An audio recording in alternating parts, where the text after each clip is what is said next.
कक्षा 10वीं के हमारे वे विद्यार्थी जिन्होंने सेकंड एग्ज़ाम का फॉर्म डाला है। बात कर रहे हैं हम हाई स्कूल द्वितीय परीक्षा वर्ष 2026 की। 13 तारीख 5वां महीना 2026 को आपका पेपर रहेगा संस्कृत विषय का। तो संस्कृत विषय का जो पेपर रहेगा एमपी बोर्ड द्वितीय परीक्षा वर्ष 2026 का। ऐसे विद्यार्थी जो संस्कृत में फेल हो गए थे मेन परीक्षा में, अब उन्होंने फॉर्म डाल दिया है द्वितीय परीक्षा में पास होने के लिए। तो सभी विद्यार्थी आ जाइए, यहाँ पर आपको संस्कृत विषय की तैयारी करवाई जाएगी। अगर उसमें आप अच्छे नंबर लेकर आते हैं तो आपके परसेंट भी बढ़ेंगे, साथ में आप उत्तीर्ण भी माने जाओगे। चलिए, तो अब बिना देर किए हम स्टार्ट करते हैं। अगर आपने संस्कृत के अलावा अन्य विषय का भी फॉर्म डाला है तो आप हमें कमेंट बॉक्स में ज़रूर बताएं, ताकि वो वीडियो भी लाकर आपकी तैयारी को मजबूत कराया जा सके। चलिए, पहला क्वेश्चन आपके स्क्रीन पर आएगा। अगला वीडियो आप चाहते हैं कि आपको मिले, नोटिफिकेशन मिले, तो आप चैनल को सब्सक्राइब करके घंटे की बटन को ऑल पर ज़रूर कर लेना। जैसे कि गत्वा प्रत्ययस्य एकम उदाहरणम लिखत। तो यहाँ पर कत्वा प्रत्यय का एक उदाहरण लिखना है, तो आपका इसका आंसर हो जाएगा पठित्वा। लिखो बच्चों, आपका आंसर क्या हो जाएगा? पठित्वा। और एक उदाहरण आप सभी मुझे, एक तो मैंने बताया, एक उदाहरण आप सभी मुझे बताइए आपके हिसाब से। देखता हूँ सबसे पहले किस विद्यार्थी का जवाब आता है। तो यहाँ पर आपका अगला क्वेश्चन देखेंगे हम। गतवान इत्यस्मिन् पदे का प्रत्यय अस्ति। गतवान में प्रत्यय बताना है, तो गतवान में आपका कौन सा प्रत्यय होगा? तो पीछे हमें क्या मिल रहा है? वान। तो इसमें आपका प्रत्यय हो जाएगा इट्री के। अगर क्रिया आगे आ रही है, देखिए गत मतलब यहाँ पर गम धातु है और पीछे वान आ रहा है, तो यहाँ पर आपका जो प्रत्यय हो जाएगा वो हो जाएगा कतवतु। कतवतु प्रत्यय आपका सही उत्तर हो जाएगा। अगला क्वेश्चन तीसरा, अजा इत्यस्मिन् पदे का प्रत्यय अस्ति। यहाँ पर अजा में आपको प्रत्यय बताना है कौन सा प्रत्यय है, तो इसका आंसर आपका टाप होगा। टाप आपका करेक्ट आंसर हो जाएगा। अगले प्रश्न को देखते हैं। हेम कस्मे जीवनम कामये। मैं किसके जीवन के लिए कामना करता हूँ? तो यहाँ पर आपका आंसर हो जाएगा मानवाय। एक एक प्रश्न का आंसर यहाँ पर आपको मैं करवाने वाला हूँ। वीडियो को लास्ट तक देखें, और अगर आपको लगता है कि हमारी मेहनत आपके लिए सही दिशा में हो रही है तो आप वीडियो को लाइक करें। और अब हमारे कक्षा 10वीं के वे विद्यार्थी जो बोर्ड पेपर देने वाले हैं 6 मार्च को, उन सभी को आपकी जिम्मेदारी एक बार आप शेयर ज़रूर करें। और कुछ प्रश्न मैं आप लोगों से पूछूंगा, उनका जवाब आप लोगों को लाइव क्लास में देना है। जो बच्चे हमारी लाइव क्लास में नहीं जुड़ पाते हैं वो कमेंट बॉक्स में इसका जवाब देंगे। और हाँ देखिए, अभी तक इतने बच्चे इस लाइव क्लास में जुड़ रहे हैं, लेकिन वीडियो को लाइक बहुत कम ने किया है और चैनल को सब्सक्राइब बहुत कम ने कर रखा है। तो सभी चैनल को सब्सक्राइब ज़रूर करें और घंटी की बटन को ऑल पर करें। देखिए बच्चों, अगला क्वेश्चन, व्याघ्रः कस्मात् विबहति। बाघ किससे डरता है? तो बच्चों इसका आंसर हो जाएगा मानुषात्। इसका आंसर क्या लिखेंगे आप? मानुषात् आंसर होगा। अगले प्रश्न को देखें। वाची का भवेत। वाची का भवेत, वाणी कैसी होना चाहिए? बताइए बच्चों, कैसी होना चाहिए? अवक्रतः, मतलब टेढ़ी नहीं होना चाहिए। वक्रता लिखेंगे तो टेढ़ी, अवक्रता लिखेंगे तो टेढ़ी नहीं होना चाहिए। दूसरा प्रश्न आ चुका है आपकी स्क्रीन पर। उचित विकल्पम चित्वा लिखत। उचित विकल्प चुनकर लिखना है बच्चों, गलती नहीं करना है। रमा शब्द की पंचमी विभक्ति रूपम अस्ति। यहाँ पर रमा शब्द की 5वीं विभक्ति का रूप क्या होगा? तो बच्चों, अगर रमा शब्द की हम पंचमी विभक्ति चलाएंगे तो रमा, रमाम, रमिया, रमाए, रमाया। तो रमाया ऑप्शन देख लो कहाँ है, ये है ऑप्शन नंबर आ आपका सही हो जाएगा। रमाया, षष्ठी भी रमाया होती है। अगला प्रश्न दूसरा, नदी नाम शब्दस्य विभक्ति अस्ति। नदी नाम शब्द में कौन सी विभक्ति है? प्रथमा, द्वितीया, तृतीया, षष्ठी। तो नदी नाम शब्द में जो विभक्ति हो जाएगी बच्चों वो हो जाएगी षष्ठी। षष्ठी विभक्ति आपकी हो जाएगी। बताइए नदी नाम में वचन कौन सा है? सभी विद्यार्थी जितने भी टॉपर की लिस्ट में आते हैं वो ही जवाब देंगे केवल। हर कोई के बस की बात नहीं है बच्चों, देख लेना कमेंट बॉक्स में। कमेंट बॉक्स में आप क्लिक करके देख लीजिएगा कि कितने बच्चों ने जवाब दिया है। हर कोई को नहीं पता है कि इसमें कौन सा वचन है, अगर याद है तो कमेंट बॉक्स में ज़रूर लिख कर बताएं। बालका, अगला प्रश्न तीसरा, बालकः पदे विभक्ति अस्ति। बालकः पद में कौन सी विभक्ति है? प्रथमा, द्वितीया, तृतीया, चतुर्थी। तो बालका पद में जो विभक्ति है बच्चों वो हो जाएगी प्रथमा। प्रथमा आपका उत्तर होगा। अगला प्रश्न है चौथा, लतिया पदे वचनम अस्ति। लतिया में कौन सा वचन है बच्चों? तो लतिया में जो वचन हो जाएगा वो आपका आंसर होगा एक वचन, और विभक्ति है आपकी तृतीया। तीसरी विभक्ति एक वचन आपका आंसर हो जाएगा।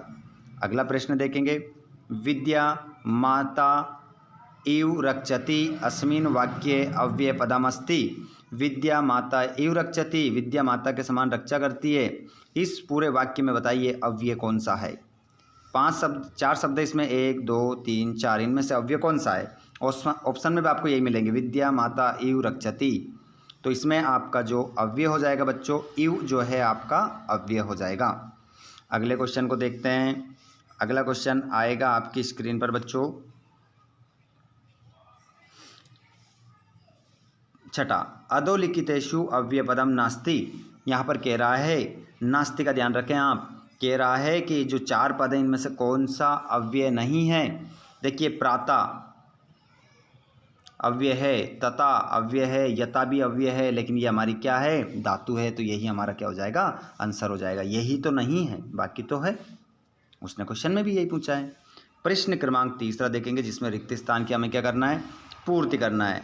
रिक्त स्थान की हमें क्या करना है बच्चों? पूर्ति करना है। तो देखिए, भविष्यता इत्यस्मिन् पदे पुरुष अस्ति। कह रहा है भविष्यता में कौन सा पुरुष है? तो बच्चों इसमें जो पुरुष हो जाएगा वो हो जाएगा प्रथम पुरुष। प्रथम पुरुष आपका सही उत्तर होगा। अगला क्वेश्चन, गच्छ इत्यस्मिन् पदे लकार अस्ति। गच्छ में कौन सा लकार है बच्चों? तो गच्छ में आपका लोट लकार सही उत्तर हो जाएगा। लोट लकार मध्यम पुरुष एक वचन है इस गच्छ में, तो लोट लकार हमसे पूछा है, लकार लगा देंगे। गच्छानि इत्यस्मिन् पदे वचनम अस्ति। गच्छानि में वचन बताना है, कौन सा वचन है? तो बच्चों एक वचन आपका सही उत्तर होगा। लवन्ते इत्यस्मिन् पदे धातु अस्ति। तो लवन्ते में यहाँ पर धातु बताना है बच्चों आपको। बताइए कौन सी धातु है? लवन्ते में कौन सी धातु है? लब या लभ? तो आपका आंसर यहाँ पर लब होगा। लब का मतलब होता है हिंदी में पाना, है ना। लब धातु का मतलब क्या होता है? पाना। अर्थ नहीं पूछता है, पर बता रहा हूँ मैं आप लोगों को। अगला प्रश्न है, निर्धनः इत्यस्मिन् पदे प्रत्यय उपसर्ग अस्ति। निर्धन में कौन सा उपसर्ग है? देखिए, हमें वैसे दिख रहा है निर्धन धन, ठीक है, तो बन जाएगा यहाँ पर आंसर आपका नीर। अनुगमन इत्यस्मिन् पदे उपसर्ग नास्ति। अनुगमन में कौन सा उपसर्ग नहीं है? देखिए, अनु तो इसमें उपसर्ग है, लेकिन वो कह रहा है नहीं है, तो आ आंसर होगा हमारा। आ करेक्ट आंसर हो जाएगा। चलिए जोड़ी देख लीजिए बच्चों, गलती नहीं करना किसी प्रकार की।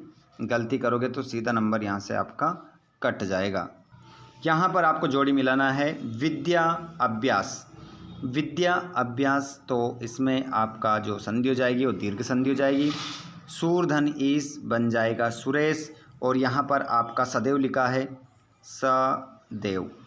सदैव है आपका, सदैव को आप मिला देंगे वृद्धि संधि से। और यहाँ पर ग्राम गतः, ये ग्राम गता है, हटा देता हूँ इसको, ग्रामम गतः। तो ग्रामम गता में तत्पुरुष समास है, और पंचवटी में आपका जो समास हो जाएगा वो द्विगु समास हो जाएगा, और राम लक्ष्मणों में आपका द्वंद्व समास हो जाएगा। इस प्रकार पूरा जोड़ी आप मिलाएंगे। उसके बाद में यहाँ पर देखेंगे अशुद्ध वाक्यों को, अशुद्ध वाक्यों के समक्ष आपको आम लिखना है, अशुद्ध वाक्यों के समक्ष आपको ना लिखना है। चलो तो हम समझ लेते हैं। मूषकः शनैः शनैः चलती, चूहा धीरे धीरे चलता है। इस वाक्य में बच्चों यहाँ पर कह रहा है इस पूरे वाक्य में विशेष जो पद है वो मूषक है, तो बिल्कुल सही बात है, मूषक ही तो विशेष है, तो ये आम लिख देंगे इसमें हम। आम सही है, हटा दूँ अब इसको, आप लिख लेना इसमें आम। अब मैं आपको देखिए, जहाँ पर सही होगा तो मैं आम लिखूंगा, जो गलत होगा तो उसके लिए क्या लिखूंगा? ना। लेकिन मैं आपको यहाँ पर कैसे समझाऊंगा, अगर आम है तो राइट निशान लगा देता हूँ ताकि अपनी जगह बचेगी और अपन अच्छे से कर सकते हैं। लेकिन आपको आम ना ही लिखना है पेपर में। चलो समझ गए होंगे आप। अगर आप सभी समझ गए हैं आम ना को, तो थम्स अप जरूर दिखाए कमेंट बॉक्स में और लाइव क्लास में सभी। श्वेत अश्वः धावती, सफ़ेद घोड़ा दौड़ता है। इस वाक्य में जो श्वेत है वो विशेषण है तो बिल्कुल है। इसमें क्या लिख देंगे आप? आम। राइट लगा देता हूँ। वनम पदस्य पर्याय पदम काननम अस्ति, यहाँ पर कह रहा है वन का पर्यायवाची कानन हो जाएगा आम। सही है।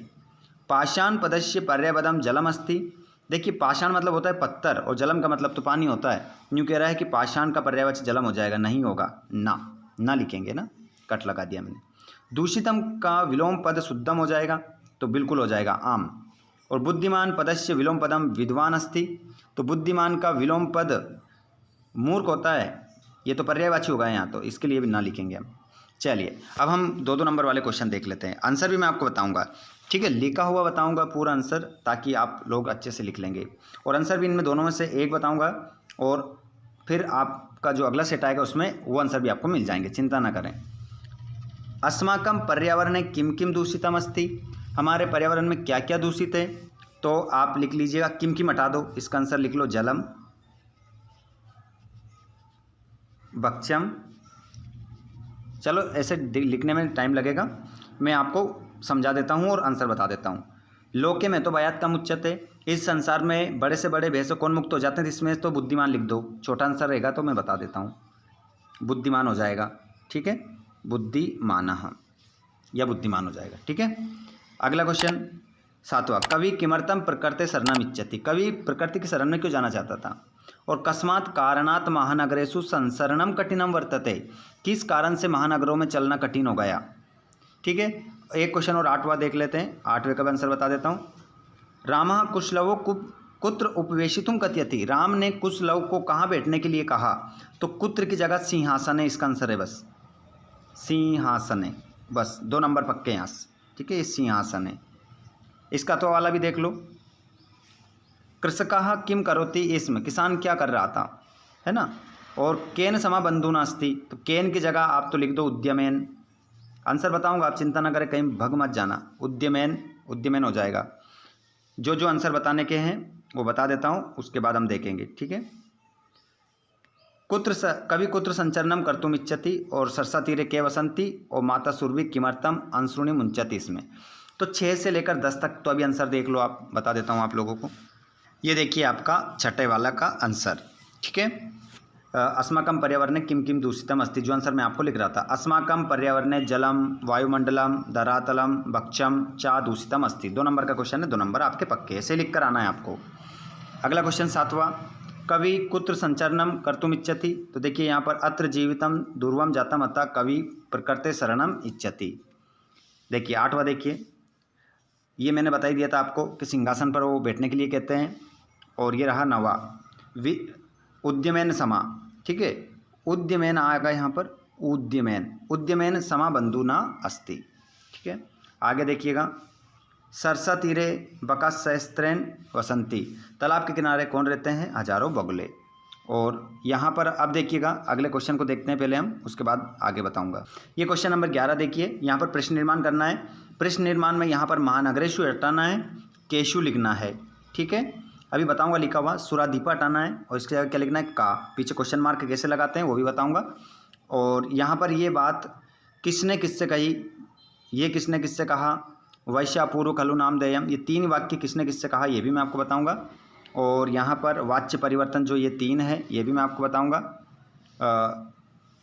उसके बाद में यहाँ पर मैं आप लोगों को 14वां प्रश्न में आपको श्लोक लिखना है, वो भी मैं आपको एक श्लोक लिखा हुआ बताऊंगा। चलो तो पहले हम अब क्या यहाँ 11 से लेकर 14 तक के आंसर देख लेते हैं, है ना, 11 से 14 तक के आंसर देख लीजिए। ये रहा 11वां प्रश्न। देखिए मैंने बोला था आपसे कि केशु हटाना है, महानगरेशु की जगह केशु लिखना है और पूरा वाक्य वैसा का वैसा, और यहाँ क्वेश्चन मार्क लगाना है, ठीक है। और यहाँ से हमारा सुंडेन हटाना था और उसकी जगह केन लिख दिया, पीछे क्वेश्चन मार्क, ठीक है। 2 नंबर आपके पक्के हो जाएंगे, क्वेश्चन मार्क लगा रखे है ना, ध्यान रखिएगा। यहाँ पर ये गलती कर दी तो नंबर नहीं मिलेंगे। प्रश्न नंबर 12 में किसने किससे कहा, तो ये जो पहला वाला दूसरा वाला है ये, ठीक है, लव ने विदूषक से कहा था और तीसरे वाले में राम ने विदूषकम से कहा था। 2 नंबर यहाँ से आपके पक्के हो जाएंगे, किसने किससे कहा था। यहाँ पर मैंने दूसरा करवाया और तीसरा करवाया, ठीक है, तो 2 करने रहते हैं, 3 थे।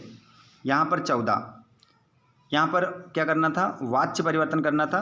तो ये जो बच्चे थे इनके गलत थे, अब मैं आपको सही यहाँ पर बता देता हूँ इसका सही क्या होगा। तो इसका आंसर देखेंगे यहाँ पर क्या कह रहा है, त्वया सत्यम कथितवान। तो देखिए त्वया की जगह आप लिखेंगे त्वम, सत्यम का सत्यम उतार दो, सत्यम ऐसा कैसे उतार दो, और कथितम की जगह कथितवान लिख दो, है ना, ये हटा देता हूँ, और इसकी जगह लिख दो कथितवान, कथितवान हो जाएगा। ठीक है, पहला वाक्य हो गया सही वाच्य परिवर्तन में। अब दूसरा देखिए, काका की जगह हो जाएगा काकेन, पिका ऐसा कैसे रहने दो, संतति की जगह लिख दो संततिम, और पालियति की जगह हो जाएगा पाल्यते, पाल्यते, ये हो गया। ठीक है, ये भी वाच्य परिवर्तन हो गया। निर्देश अनुसार यहाँ कर्तृवाच्य बनाया, यहाँ कर्मवाच्य बना दिया। अब इसको और देख लो, छात्रा की जगह हो जाएगा छात्रेन, छात्र की जगह छात्रेन, ग्रामम का ग्रामम हो जाएगा, और गच्छति का गम्यते, ये हो गया वाच्य परिवर्तन। ठीक है, उसके बाद में यहाँ पर आप श्लोक लिखा हुआ भी बता रहा हूँ मैं आप लोगों को, और यहाँ पर अशुद्ध वाक्य शुद्ध करके लिखना है। तो ये मात्रा हटा दो, इसकी जगह बिंदी लिख दो, सही हो गया। और छात्रा विद्यालय, तो यहाँ पर बिंदी लगा दो, और यहाँ पर पठन्ति लिख दो, हो गया सही। और पीबती की जगह पीबामी कर दो, वाक्य सही हो गया, पीबामी। ठीक है, जो बता दिए ये तो आप देख ही लेंगे। और यहाँ पर अब देख लीजिए आगे, अगले क्वेश्चन के देख लीजिए।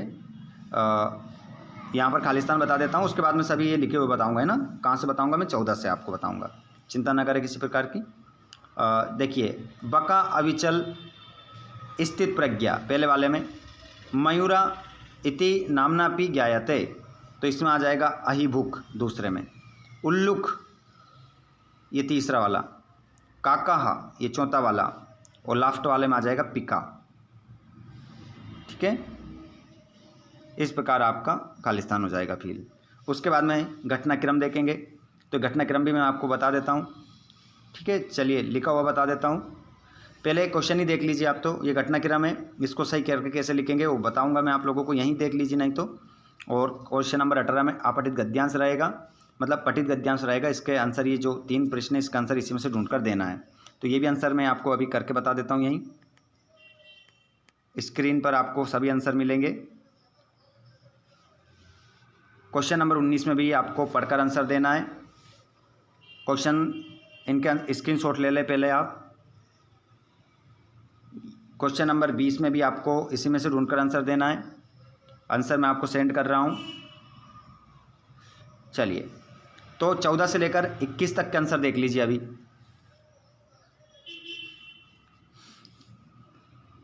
चौदह से लेकर 21 तक आंसर देखेंगे। ये रहा 14 में आपको श्लोक लिखना था, ये रहा आमंत्रम अक्षरम नास्ति नास्ति मूल मनोजदम अयोग्य पुरुषा नास्ति योजकस्तत्र दुर्लभा, ये श्लोक हो गया। 15वें वाले प्रश्न में हमें अशुद्ध वाक्य को शुद्ध करना था, ये हो गया 2। उसके बाद में 16 में हमें खालिस्तान भरने थे, ये हो गया हमारा खालिस्तान। ठीक है, मैंने बता ही दिए थे खालिस्तान, तो चलो आगे।